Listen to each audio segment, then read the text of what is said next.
back to Defining Moments podcast. My name is Wong Lam, and today's amazing guest, I've got to get through this intro.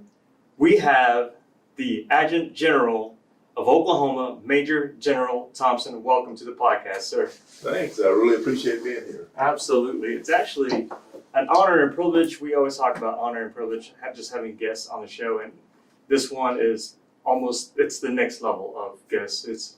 We're so excited to be here. Thank you so much. Here's a little note that my wife and I have. Don't read it out loud. That's just for you personally. Okay. And we also have some gifts for you. Here's our first gift for you. All right. Thank you very much. You're welcome. I'm a big coffee drinker, so I love that. Wow, it's personalized as well. Yes, Thank very you. I really personalized. appreciate it. Yeah. Our friend Joni, she used to make mugs, and we did a podcast with her, and so we used her services. And unfortunately, fortunately for her, she moved on to something else. But now you got one of the last mugs. Okay. Yeah, I'm glad to have it. absolutely. We also have a few more things for you, sir. Our personalized shirts Thank you very much. and our hats. Outstanding. I've been noticing your merchandising on Twitter a little bit. I would have been disappointed if I didn't get a hat. A little pressure on Margie on the way over, so it's all good. Yes, sir. Thank you. And this is from our friends at Need a Nod. It's for Melissa. Okay. Tell her thank you for putting all these emails, getting this coordinated to meet with you and the times and all that. We appreciate her as well. So thank Absolutely. you It's so very much. nice of you. I really appreciate it. Yeah. Thank We heard she's a coffee drinker too, so. you. She drinks more coffee than I do. Okay. So thank you. Thank you for your services to our great country as well. And we You know, it's appreciate been my life. We're in such a different era than, back when our service members were coming back from Vietnam and people shunned them. So folks like Major Legler and I have gotten used to people thanking us. But thank you for mentioning it and for noticing. Yeah, you talk about the Vietnam era. That's where my parents actually came off of a boat from Vietnam, like a literal cargo ship, and landed at a refugee camp in Arkansas, and then Fort Chaffee, Arkansas. Fort Chaffee, Arkansas. That's Right. exactly right. And so, we are always very appreciative of the military law enforcement. So, Right.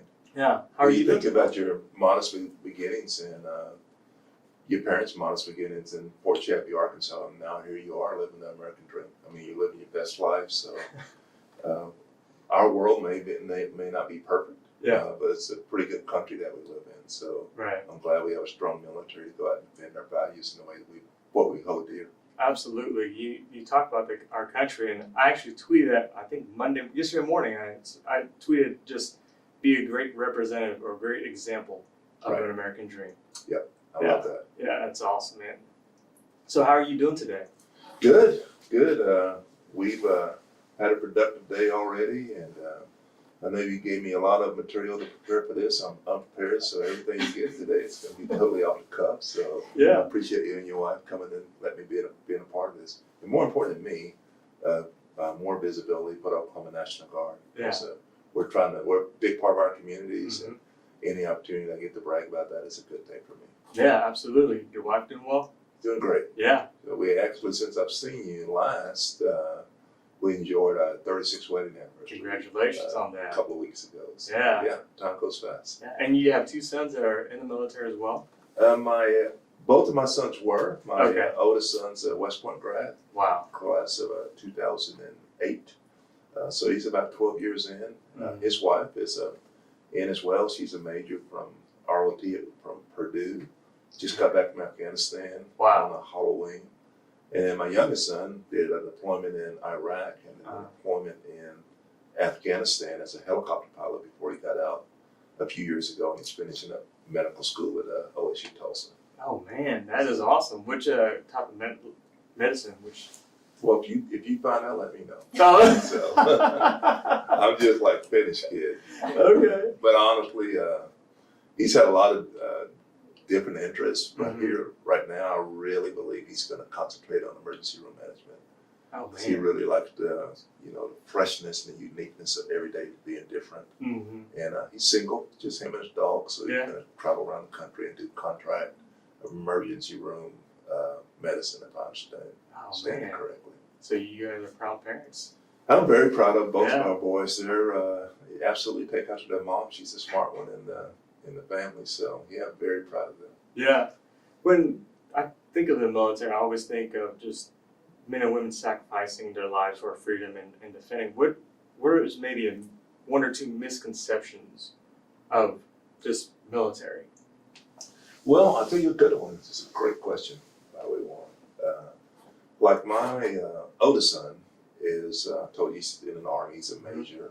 His wife's a major, and all his friends, they think he puts this on every day and puts all his camouflage makeup on the thing and goes and put a helmet on and goes out and lives in the woods every day. Yeah. And that's really not the case. Mm-hmm. You know, certainly there are times when we put all that on and we go out to the woods and we do field exercises and practice our craft in the woods. It's important to keep a sharp edge to that. But the rest of the time, he's working in an office. You know, he's got pictures of me and his daughter and, Yeah. you know, stuff from his travels on the wall and pictures of his wife. And his wife's the same way. So people have the conception or the misconception that if you're in the army, you're going to go out and put on a helmet and crawl around in the dirt and, you know, eat over a campfire every day. And it's just not true. We do that, Yeah. but it's not every day. Yeah, I was just wondering because that would be a conception that I see, is a man or a woman in uniform and they're out there crawling dirt.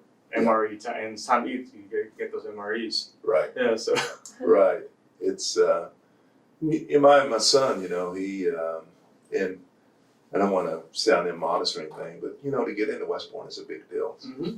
And for him to be accepted into there, he's a really smart kid in high school that did well.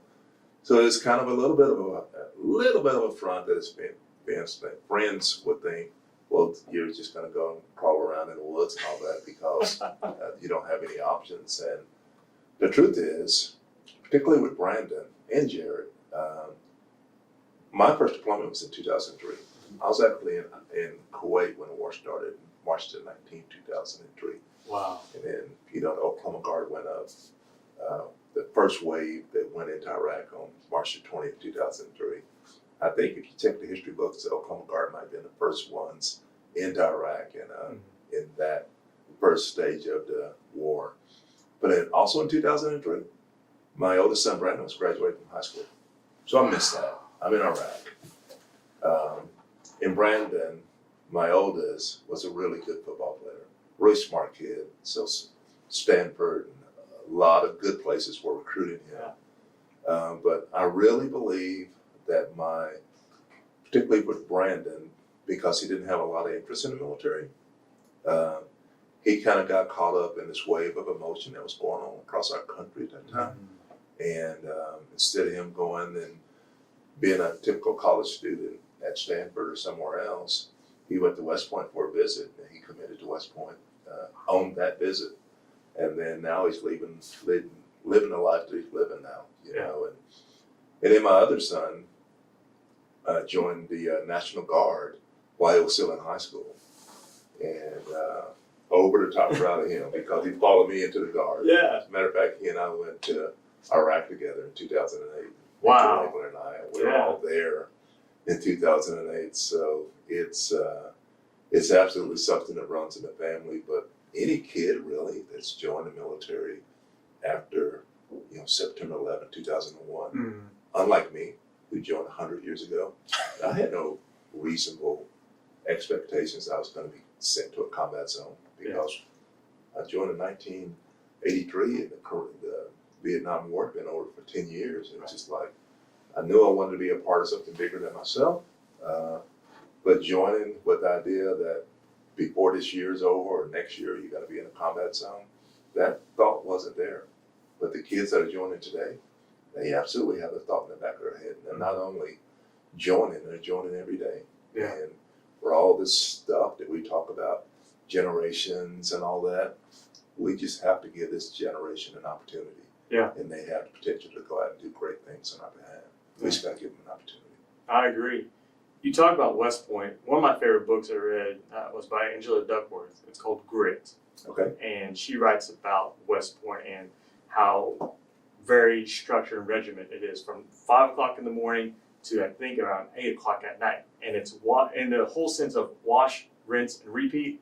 Absolutely. That's what it was like. Absolutely. Yeah. So, I'm sure it's still like that. But when I read the book, it's like, man. Yeah. That's probably my favorite chapter of the whole entire book. It's about 15 pages that she wrote. That was, I guess I felt like I resonate with that because I'm very structured. Right. In things, and just the respect I felt, I just got chills reading that. It's I'm glad you read that book, and I might go and check it out myself. Yeah. I love stuff like that. It is very regimented. Yeah. And so these kids who join the military, I talk about the military, but these people and kids that are going into service academies like West Point, Annapolis, Naval Academy in Annapolis, the Air Force Academy and the Merchant Marines and all that, they really are sacrificing a lot of college life, you know, and there are things you do in college and you socialize and all that stuff that there's really not a part of the culture at a military institution, because from the day that you raise your hand and get join that rank and step into that culture, there are certain expectations about the way that you will carry yourself. And certainly everybody that joins isn't perfect and everyone doesn't make it. But for the ones that are there, that understand what they're getting themselves into, right. There's a certain expectation that goes with the privilege of being in one of those service academies. Oh yeah, absolutely. And earlier you mentioned Major Legler, so I want to say thank you for your services to our great country as well. He's in the room, and it's just one of the first men I met, and just very nice from the beginning, and it's like this power, this energy. And then when I walk in, and how tall are you, General? About 6'8" when I woke up this morning. 6'8", yeah, I'm only 5'9", and I sent a picture out on Twitter, like, just everyone do the visual math. Right. You'll get a good picture of the General, so. We need to do that again, but maybe you'll drag your wife in here and we'll take another picture. We love it. Are you in? Yeah. Yeah, she's in. She's in the room too, so this is awesome. The podcast it's all about you, General. Okay. And one of my questions I'd like to ask right off the bat is, how do you define leadership? And then also, how does it feel? You know, leadership is very, very critically important to me. And, you know, I've risen to where I'm at now after, 3+ decades. It's taken me, it's not an overnight thing. And, you know, we didn't talk about it, but I spent 28 years with the Oklahoma Highway Patrol and kind of went through the ranks there. And leadership is very important from the sense that you talk about some of the books that you read and, you know, the conferences you go to or the things that you see. And at the end of the day, it's all about what you do versus what you say.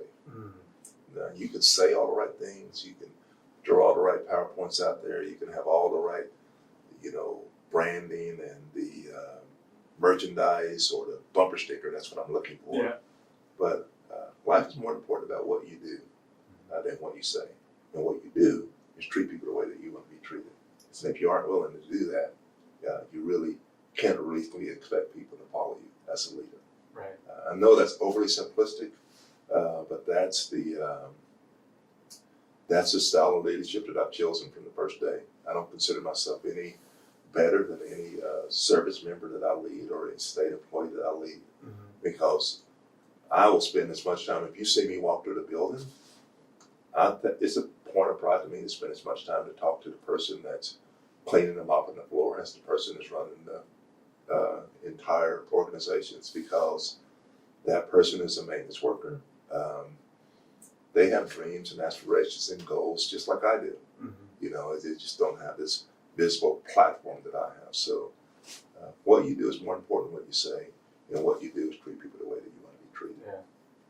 I love that. And you're the second person, and I listen to podcasts and like you talk about, I read a lot and I've seen presentations, but you're the only other person that I've ever heard talk about leadership like that. And I definitely appreciate it, because the first one was a Formula One driver. I listen to F1 podcasts, and I love Formula One racing.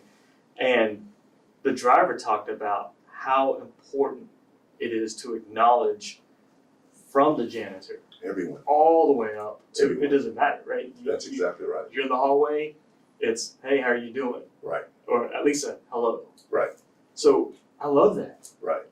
And I'm not trying to make that overly glamorous or anything about myself, but when I grew up, I was a janitor. Yeah. And I remember growing up in Purcell, Oklahoma, and working at a multi-purpose center, and I remember, literally mopping the floor, and they're having like this big high school reunion there. People are walking through my mop floor as if I didn't even exist. Yeah. It's just like, ugh, spent a lot of time working on this. Mm-hmm. And it's just like, I always thought that if I ever find myself in a position like that, I'm not going to treat people like that any differently. And Right. that tells you a lot about people as well. Like if you and I walk through this building together and someone's holding the door for you, you don't even acknowledge them as a person, you and I probably aren't going to have a really good conversation. Because how you treat people matters. And Right. it's not how you treat people that can do something for you, it's Yeah. how you treat people in general. Yeah. And I've always, my mom, come and talk about humble beginnings. I'm talking about the modest beginnings of your parents, being at Fort Chaff, being Yeah. who you are now with your beautiful wife. It's Yeah. an exciting life that you guys are leading. My mother worked in a nursing home when I was growing up. My mother was a housekeeper when I was growing up. My dad was not in the picture. My dad was just a rolling stone. So when I talk about, treating people the right way or taking advantage of opportunities that we have in this country, as Americans that some of us take for granted, Mm-hmm. it's more than just a talking point for me. It's deeply personal. Yeah. And it would bother me to no ends if someone had treated my mom in a manner that, didn't respect her as a person. It doesn't matter if she had a job like you did or a career. She's incredibly bright, intelligent. You talk about you reading books, she just devoured books. Yeah. I mean, to the day that she died, she was in the middle of a book. Wow. And Wow. that's probably where I got my love for books from, was from my mom. But I just want to make sure that everyone's treated the way we want to be treated. Yeah. I'm 110% behind that for sure. And you talk about books. If you were to look at your life now, maybe what chapter from a certain book that you like or you've read best represents your life? I can't think of the title of it, but I'm a big fan of Colin Powell. Okay. Yeah. He's Jamaican immigrants, Mm-hmm. just a city kid, and did okay in the military at ROTC, I think, City College, New York, and then all of a sudden he got out and received his commission, and he went on to do incredible things for our country. Yeah. And it's just to hear him talk about perseverance and trying, even when the door's shut in your face, it's not accepting that as a final answer, and keep going. That's always meant a lot to me. And I think about John Lewis. They just did the 55th anniversary of Bloody Sunday in Selma, Alabama. Mm-hmm. This past weekend. And Yep. Here's a guy that's battling stage 4 cancer, and he's out there encouraging people. And about a year ago, I was at our nation's capital, and one of my traveling partners knew someone that worked in his office, and I said, hey, I'd really like to meet him. And I thought it would just be a moment where I went in and took a picture with them, and just that Twitter moment. And out, Yeah. he sat down with us for 30 minutes Wow. and went completely around his office and talked about that day and talked about how scared he was, how terrified he was to walk across that bridge in Selma, Alabama. They were going to Montgomery, Alabama to talk about civil rights and getting beaten to the point to where, that most people would say, yeah, we're good, we'll go somewhere else. Mm-hmm. And then they came back stronger. Yeah. And then they made it.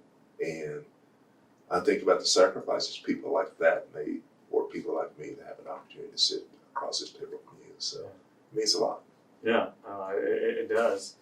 In your mindset, I feel you're very focused on just the subject matter at hand and the task. And I feel like you're probably proactive to thinking 3 or 4 steps ahead.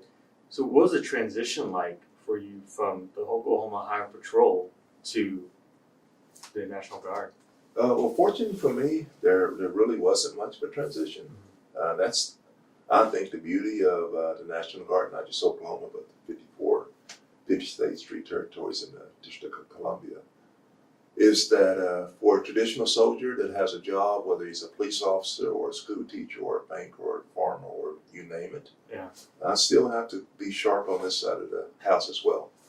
So as I progressed through the Highway Patrol, I was still progressing through the National Guard at the same time. Okay. So to completely leap from the Highway Patrol to here as a National Guard, it really wasn't much of a leap because if it was a leap, it was just a little puddle. Yeah. Because I'd already spent so much time in both worlds, just coming over here and getting used to doing things a little bit differently.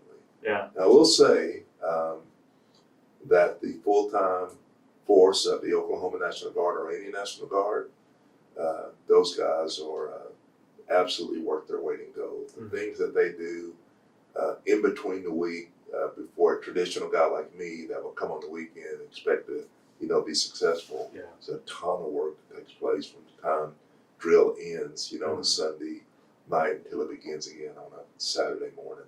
And those guys are the ones that maintain the continuity and keep the Army in shape and have us ready to walk in and be successful. Yeah, that's awesome. What was the feeling like for you 2017 when the governor appointed you to Adjunct General? It was it was and is very humbling because I was a commissioner of the Department of Public Safety in November of 2000, January 11, 2001 until November of 2017. So I'd kind of gotten used a little bit to that role, that level of leadership. But to get promoted to 2-star and to come over here as the Adjutant General, as a matter of fact, I did a tweet the first day that I pulled into my parking place, and it's like 40 Adjutant General, 2 stars. And for me to beat that person, to park in that place and have a responsibility for this organization, it's heavy. It still is. Because I know there's been so much tradition, so many sacrifices, and so much hardship that our Army, our soldiers, and our airmen, our civilian employees have endured here. That I just want to come in and do the right thing and make good decisions, because I know the decisions that I make here today, even this afternoon, they'll still be living with decisions I made today long after I'm gone. Yeah. And that's a thing that probably makes me think about, I want to make sure that I'm doing the right thing. Yeah. I want to make sure that I'm weighing things, I'm looking at things through the right lens, because I don't want to come back at some point and say, I wish you would have tried to do that differently. But as long as I'm earnestly in my heart trying to do the right thing, trying to be a decent person, that's about as good as you can do. Yeah. That's as much as anyone could reasonably hope for. Right. So in 2017 you got appointed, and then in 2018 we have a new governor. Right. And Governor Stitt appointed you as well. So when the governorship changes, is there a chance you will not be the general, or Absolutely. Okay. And I don't want to be flippant about that, because I thought everyone was like Oklahoma. Because in Oklahoma, the governor appoints the Adjutant General. It's not always like that in different states. Oh, it's not? Some people run for election. Oh. I know. I did. Yeah. I had no idea. And I'm trying to think of the state. It's like somewhere back north and east. But they run a campaign to be Adjutant General, which I don't have anything adverse to say about the way that they do it, but I just don't. I'm glad that Oklahoma doesn't have a political process for a person to be the Adjutant General, because I think this job is critically important, that you remain apolitical and you don't be involved in politics. And even with all the controversy that's going on at a national level, and people will try to pull you into conversations about that, at the end of the day, as an active member of the military, I know who the Commander-in-Chief is, and I'll follow his lawful orders. When I'm not in a federal role, my boss is Kevin Stitt. As the Commander-in-Chief of the state of Oklahoma, the National Guard. And I serve at his pleasure. So if he has a bad day tomorrow or I have a bad day tomorrow, I'm certainly at his pleasure. You can call me and say, thank you for your service, but I want to move in a different direction. Yeah. And that's the way it should be. Yeah, that's awesome. How's your interaction with the governor? It's good. Yeah. It's good. We are going to do some things like this with the governor. He's made a commitment to help the Guard with our recruiting. Awesome. We, as the Army Guard, we need to recruit about bare minimum 85 new soldiers a month, Wow. which puts us at about 1,020 soldiers a year. Mm-hmm. So when we lose 1,000 soldiers, invariably almost every year, Mm-hmm. that just keeps us even. So if we can do about 90 or 95 Yeah. to get us up a little bit to like that 1,080 or 1,100 to give us a little comfort zone in there, Mm-hmm. that would help us a tremendous amount. Yeah. And he very much, I think he really enjoys his role as a commander-in-chief. We bought him a jacket that has his name on it. That's awesome. I think it's pretty cool. And I've seen him wearing that a couple of times. That's great. Every time I see him wearing it, I get a big smile on my face. But I think he's really, the thing about it, one is, what the governors did come from this is I don't know how much visibility he had on the Guard or what it does and what it does and how it does.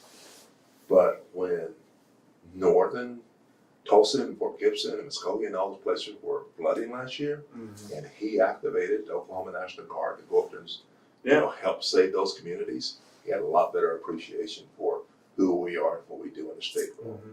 The Guard is always one of the first people that are called whenever there's a large-scale emergency. Yeah. All emergencies are local, Uh-huh. but once it exceeds that a local community's ability to effectively respond to it, it's not uncommon at all for the Guard to be called for floods, fires, tornadoes, you name it. Yeah. The Guard's there. And Yeah. unlike some people who are just there for that moment, I was there and then go back, we're there for the long haul. Mm-hmm. So we're there for as long as that community needs us. And I've always had a large amount of pride in that. Yeah. Well, you talk about the big smile that you see when you see Governor Stitt when he wears the jacket. Right. Well, when you tweet at us or when you tell us we're doing a great job, that puts the biggest smiles on our face. Yeah. I remember the one right around Thanksgiving, Margie, my wife, was laying down, and I was like, "You'll never believe this." General Thompson tweeted, he tells us that we're doing a good job, and we appreciate that so much. Well, I think you guys are doing a good job. And I love being drawn to people and things that are positive. Yeah. And I'm gonna butcher this word. I used to know it better, but it's like a weed or a plant or a flower. I mean, you grow and you reach towards the sun, right? Yeah. You reach to something positive. Right. You don't see plants bending to the shade or anything negative, True. So strong positive leadership, strong positive things in your life. Yeah. I love that. And Yeah. everything I see about y'all's podcast has been positive. I think you're promoting positive people and positive things. So it's kind of cool to be a part of it. So I appreciate it. Wow, thank you very much, sir. And speaking of Twitter, I remember I think it was 2018, it was in the fall, it was in Midwest City. I wasn't there, but I saw a tweet from you, and I was like, man, the General coaches football too. But you weren't coaching football, you had a friend there. I wasn't. My friend is the head coach at Midwest City. And he always gives me that Midwest City swag. And Yeah. I get to walk right on the sideline like I'm one of the coaches, and I get the best seat in the house. So we go. My wife's a bigger football fan than I am. She is. Okay. Oh, totally. But I always want to support my friend to be around those young people. So it's always a good night. No, that's awesome because I've seen you in the OU football games, and you just came back from Oklahoma State, so you got to meet Coach Gundy. Yeah, that's great. Yeah. How was that? How's he in person? You know what? Coach Gundy is really something. Yeah. People may not be apparent to people. He's a huge fan of our United States military. Mm. And I was kind of talking to him about the same thing I was visiting with the governor about maybe getting him to help promote us in ways that will help our recruiting so that when we do have to respond to a flood or a grass fire or fill in the blank, we'll have a good pool of people that we can pick from that'll go and do that for us. And he was all over it, you know, and took us around, got to walk through the locker room and the equipment room, and that's an amazing stadium. I mean, what you see on game day is one thing, but behind the scenes, it's really something to see. And it was still kind of smiling thinking about that. That's awesome. How's his hair? Nice and wavy. He's still rocking the mullet. So that might be his thing for a little while. So he's absolutely still rocking the mullet. Yeah. I'm a big time OU fan. I graduated from there, and at the Oklahoma State, when they have Military Appreciation Week and their swag when they were for football. Yes. It's pretty phenomenal. It's awesome. Were you there for our Military Appreciation Day? In Norman? No, I didn't get to see that. I watched it on TV, and that gives me chills thinking about that. Me too. We had the latest American Medal of Honor winner that we spent the week with, and to spend time with him and his wife, you know, and then that was kind of the culminating event, going out at the middle of the field and, you know, giving the ball for the kickoff, well, not the kickoff, but the coin toss and those sort of things. It was just made you proud to wear the uniform, you know. Oh, yeah. It made us proud just to be able to sit there and watch this. Yeah. You know, it was good. It was good. Oh, that's great, sir. It was great. And if you look back through life and you think about certain moments, where were some of those moments that we call them defining moments? That you look back and what did you learn from it, and what was that setback? You know, you got some really good questions. Couple instances.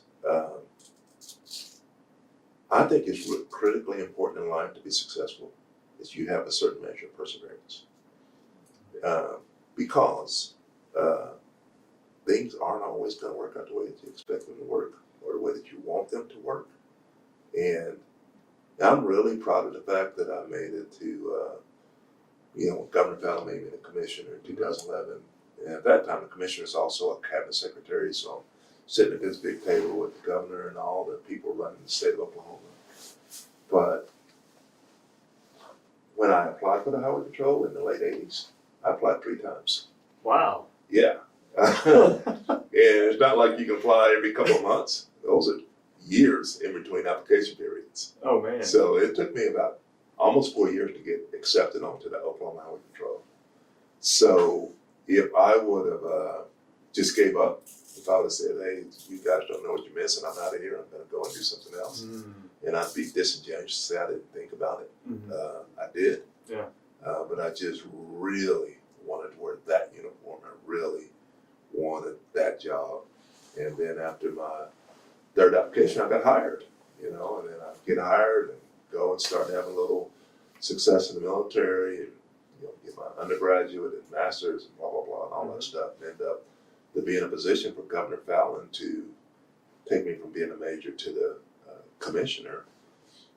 But if I had given up after the 1st attempt or the 2nd attempt or not even thought about the 3rd attempt, there's no telling where I would have been. Yeah.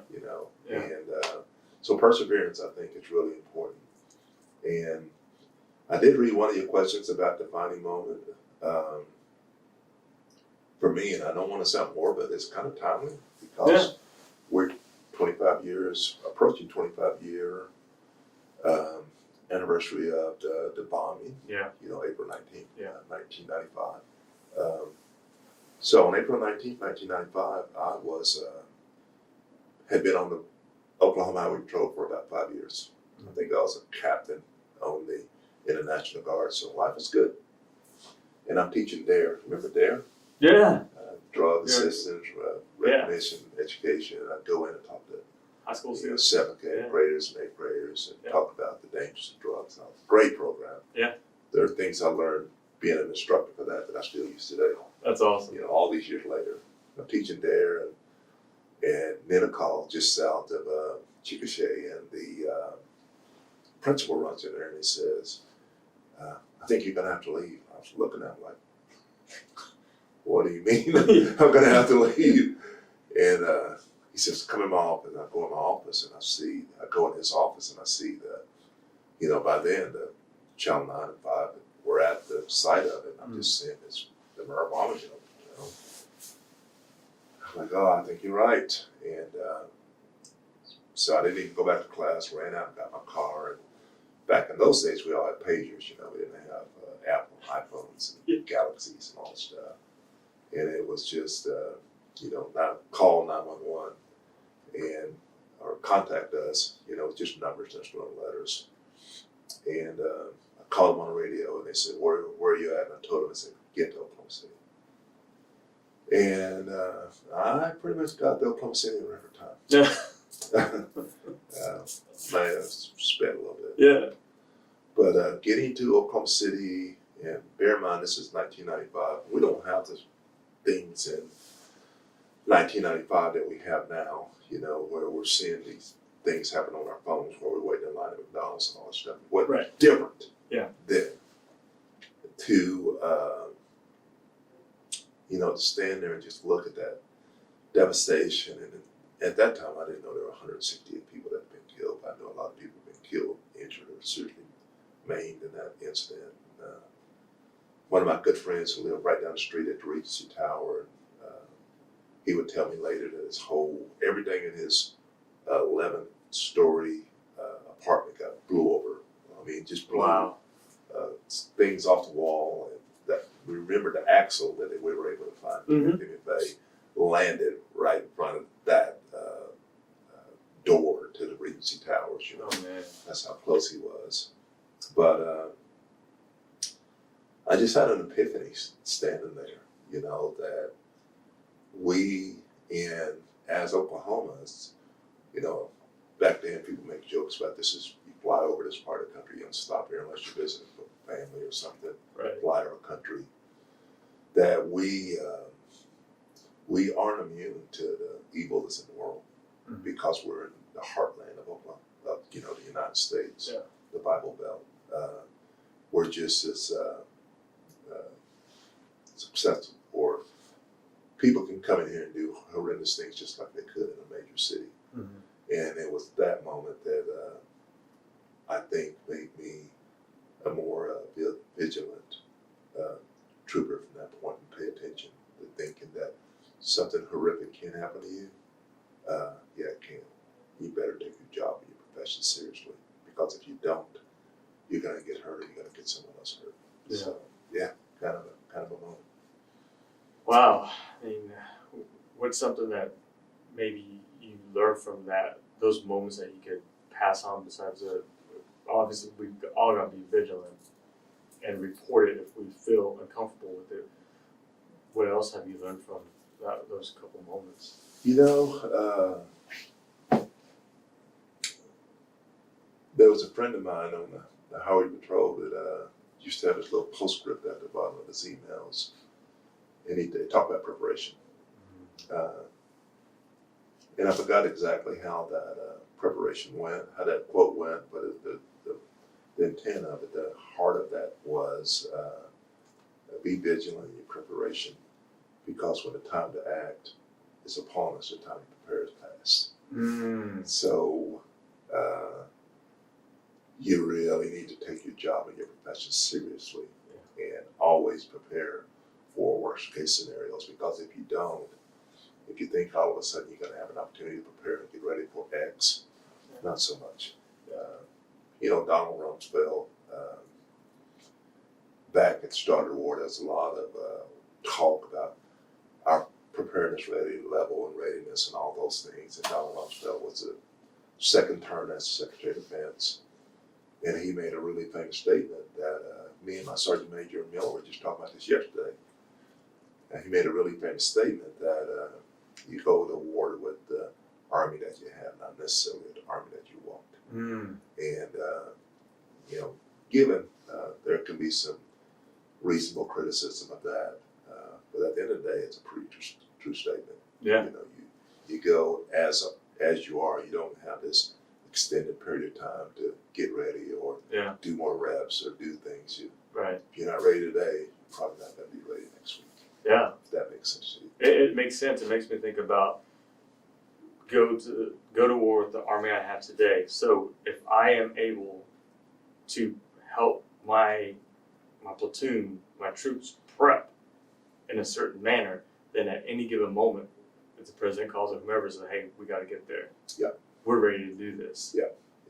For us, for me and Jeff, it's like the mantra has kind of been fight tonight. You know, that's the mantra of the Army. And it's different, admittedly so, because like my son and my daughter-in-law, they're all Army all day, every day. Yeah. You know, that's their job. They go and they're in the Army every day.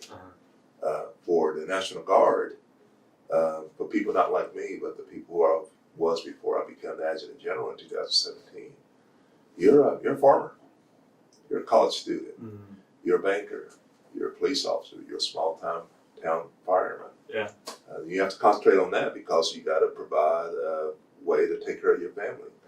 Yeah. And that, to me, it's always been the beauty of the National Guard is you have these people doing these absolutely ordinary jobs in their communities, but when the call comes, you set all that aside, put this uniform on, go and do this job. So it's just, I guess the point that I'm trying to make, and without being adversarial, I think it's a bigger burden on the Guard than it is the Army, because you got to be good at this profession, right, and be good at this profession, yeah. And there's a really small margin for error in between there if you're not.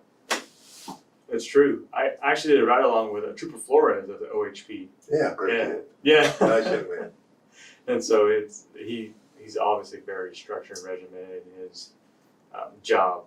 And when we speak and I asked him questions, he was talking about his house. So what are a couple of questions that you wish people would ask you, but no one really ever asks? Maybe they don't dare to ask. You know, I wish people would ask about and really mean how can we help the Guard, and how can we help you? You know, other than just a handshake in a pass, that drive-by handshake. Because I would ask them to talk to the young people who, because we, and I mean by us in the Guard, we're all competing for the same young lady or young man that's physically fit, and, free of drugs, and free of a criminal background, all those things. We're competing with the Oklahoma City Police Department and the United States Marine Corps and the Army and Air Force and all these people. And this pool of people, it's a relatively small pool of people. Yeah. Number one, because of the qualifications that it takes to join the military these days. But I wish that they would think about asking people that they know to consider joining and being a part of the Guard, because you can join the Oklahoma National Guard, Army Guard or Air Guard, and serve your community and serve your country at the same time. We want the Oklahoma Guard to be the service of choice when young people are thinking about having an interest in the military. And I wish people would ask me, how do I help this kid get there? Because sometimes they just make the assumption that you're good, but we really aren't. We're hurting pretty bad on recruiting, and it's active effort every day to keep our numbers where they need to be, so we're ready for the next, aside from like the state active duty that we talked about earlier with the flooding and that sort of thing. In 2019, the Oklahoma Guard, not the Guard, just Oklahoma Guard, was in 10 different countries. Wow. That's amazing when you think about Wow. it. 10. Africa, Afghanistan, Syria, Iraq, Kuwait, Kosovo, Ukraine, Romania. I mean, it's 10. Wow. In 2019, we got it down to 5 countries. I think so far 2020, we're in 4 countries right now, as you and I sit here today. Yeah. So we're asking these young people and not so young people to go out and do incredible things on our behalf and make sacrifices and endure hardship. And we're wearing some of these folks out. Yeah. So we need to be able to build our bench and replenish our ranks. And it's getting more and more difficult to do that because a lot of people are competing for that exact same person. Right. So it's I'll get off my soapbox. I don't know, you're good. Yeah. That's good. That's good. What are you most proud of? Oh, easily. I love being an American soldier. Mm-hmm. But the thing that I'm most proud of is being a good dad. Mm-hmm. Period. Hands down. Not even close. You know, when people talk to me about legacy and what do you want to be remembered for, my legacy is Brandon and General Thompson. And Brandon's wife is Roxy Thompson, and my granddaughter's Blake Thompson. You know, because for a kid like me to grow up without a father and come from an overly modest household, you know, my mom worked herself to the bone to support me and my brother and sisters, and to go out and, you know, live this life that I've lived and be a good father for my sons and show them what right looks like. Mm-hmm. So if something happened to me this afternoon or didn't wake up tomorrow, they know what right looks like and they know what success looks like. Hands down, that's my most proudest moment. Yeah. Easy. Love it. Yeah, thanks. Yeah, that's wow, that's really good. But in World War II, all attention naturally was on Europe. You know, 45th. You know, the amazing things that we did there. The 45th Infantry Division, along as part of Patton's army, and you know, the 45th liberated Dachau on April 29, 1945. On their way to Munich, they stopped and they were told to go liberate this place called Dachau, and everybody's like, "What's Dachau?" And it was a concentration camp, and it was a horrible place. It was the concentration camp that Hitler used to base all of his other concentration camps on. And you hear about Auschwitz and some of the other ones that are notorious, but Dachau was his first, and Dachau was his most longest running. And so on April 29, 1945, the 45th was told to go and liberate Dachau on their way to Munich. Yeah. And they liberated Dachau, and they liberated 28,000 people that day. And it was just absolutely a horrible, horrible place. Thousands and thousands and thousands of people have been killed in Dachau. And so to have an opportunity to be there and be a part of that, and I got to talk to soldiers who were actually in the army in 1945. Mm-hmm. Wow. But before that day was over, that occasion, it was like a 3-day event in Munich. I got to talk to survivors of Dachau as well. You know, got a really emotional story. I'm not going to tell it because she had made me cry, and I'm not going to do it. But I actually got to talk to a guy that was supposed to die on April 29, 1945. Mm. And he was thanking me profusely. And and I told him, "You don't have to thank me because I wasn't even alive. You know, wearing a uniform." And he said, on April 29, 1945, that was the day I was supposed to die. Not someday, not a day, that day. Because that day, I had been moved to the part of the camp that nobody came back from. And as I stood there, waiting to die, I heard the gunshots. And I saw the Americans. And then I saw my tormentors flee. And I dropped to my knees and I thanked God that day. And I've been thanking God every day since that day. Yeah. Because I was able to leave there and marry the love of my life. And then I had children. And then I had grandchildren. And today I have great-grandchildren. Yeah. And the reason I thank you is because you represent the United States Army. And you not only saved me that day, you saved an entire generation of my family that day. Yeah. You talk about a proud moment? That was it for me. So, sorry. No, that's good. Yeah. You had me cry too. So it was, and it is, and we're supposed to go back next month for the 75th anniversary, and I'm just hoping that I'll get to see that family again. Because he was 94 in 2015, so he'd be 99 now, so yeah, just makes you appreciate life a little bit. Yeah. Wow. Well, General, we can't thank you enough for your time and obviously your services, the men and women their services and sacrifice to our great country that gives us the freedoms to do this, to be married to my beautiful wife, to be in the same room with you, with Major. This is phenomenal for me, by far. Thank you. It's been amazing, and I've been talking about this moment for a long time. It's emotional for me. Well, I really do want to appreciate you, and you certainly are living your best life. And I'm really proud of who you are, even though we're just beginning this friendship or this relationship. And I had the opportunity to meet your wife today. Yeah. And we need more people like y'all that are out there doing positive things and thinking about things that are good in our world, because we spend enough time dwelling on the bad things. We need to dwell a little bit on the things that are positive in our lives. So thank you guys for doing that. You're doing a great job. Yeah, I appreciate you. Thank you very much. I guess we could have ended it there, but I want to go for a few more minutes if you have time. So. What time is it, Jim? 54. Okay. 1454. Okay. Yes, we can go Just a a few couple more minutes. minutes. Okay, so what we decided to do is bring a question jar. And if you don't mind grabbing one at a time, we'll go with one. Okay. And read the question, and then let's answer it. Or you answer it.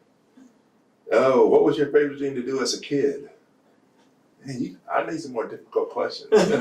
This is a cross between reading. I was like a comic book fiend. Yeah. You would never see me walking around without a comic book, which were later turned into the books. I was always reading all the time. Yeah. That and sitting on the side of the Canadian River fishing, trying to see if something would straighten my line out. So between those two things, those were my biggest thrill as a kid by far. Yeah. What's your favorite plane? Plane? Yeah. Anything where I could have adequate leg room. So for me to get on a plane, like on Southwest, when there's not a seat in front of you, that's better than an expensive dessert for me. So Yeah. anything where I have leg room is a good thing. So, well, two more questions. How do people, our listeners and viewers, get in touch with you or with the Guard?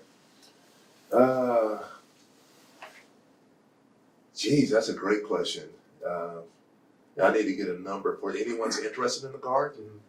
Or just say, Jeff, the best way is to visit our website, or www.1-800-GO-GUARD. yeah, www.1-800-GO-GUARD. Please visit our website. Please thinking about wearing the uniform of our nation. It doesn't matter to me if you're in the Army National Guard or the Air National Guard. We have needs in both. And the great thing about the Guard now, unlike when I joined, it'll pay for your college and you'll get all these benefits, insurance, but you'll get the pride of wearing the uniform of your country and doing something, being a part of something bigger than yourself. So 1-800-GO-GUARD. Please visit that and click on Oklahoma and be a part of our team. yeah. And you're actually on Twitter, so your Twitter handle, what's your Twitter handle? Twitter handle for me is at OKTAG_26. Yep. Very good. Last question, if you don't mind looking in the camera. General Thompson, do you approve this podcast? Absolutely. Thank you very much. My name is Wong Lam, and it's such an honor and I approve this podcast. General, thank you so much. Thank you. I appreciate it.